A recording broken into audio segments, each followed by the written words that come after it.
मकाच्या बेटाच्या पुऱ्या करणार आपण पुरी आपण मकाच्या बेटाच्या पुऱ्या करणार आहोत आपण.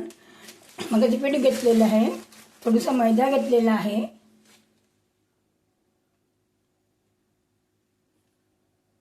थोडा गव्हाचं पीठ घेतलेलं आहे, थोडंसं रवा टाकलेलं आहे, थोडंसं टाकायचं असं नाही टाकायचं, थोडंसं टाकायचं आहे. ते मोहन टाकलेलं आहे, 2 चमचे टाकायचे तुपाचं मोहन.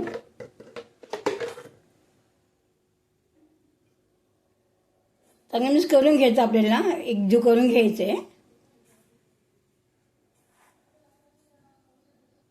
अंडाचं पीठ भिजवून घ्यायचं घट्टसर आपल्याला पुऱ्यासाठी. थोडे लागून मग चांगलं मळून घ्यायचं परत आपल्याला पीठ. पहिले कणिक मळून झालेलं आहे पुऱ्यांचं कणिक. तिथे 10 मिनिटाचा ड्रेस द्यायचे आपल्याला, म्हणजे पुऱ्या करायला घ्यायच्या आहेत. हां 1 मिनटं. तेल चांगलं तापलेले आता मी पुऱ्या टाकते याच्यामध्ये.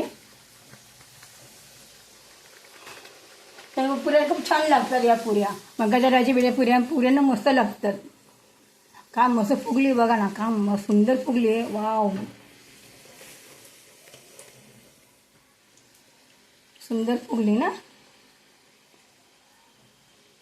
का टम फुगली आहे बघा. पुरी मस्त फुगली आहे, टम एकदम खूप छान फुगली आहे पुरी मस्तपैकी. वाव, काय सुंदर आली ना पुरी, एकदम फुगली टम टम एकदम. बघू शकता का सुंदर फुगली पुरी. ही बघू शकता का मस्त टम फुगलेली पुरी बघा. मक्याची बेटाच्या पुऱ्या केलेल्या आहेत मी. टम फुगला, अजिबात तेल वगैरे अजिबात नाही आहे. मस्त फुगलेल्या पुऱ्या वगैरे बघू शकताय. नक्की ट्राय करून बघा. पुढे बासुंदी खजुरची बासुंदी आणि पुरी तयार झालेली आहे. बघू शकता का सुंदर बासुंदी मस्त आहे, घट्ट वगैरे आलेली आहे.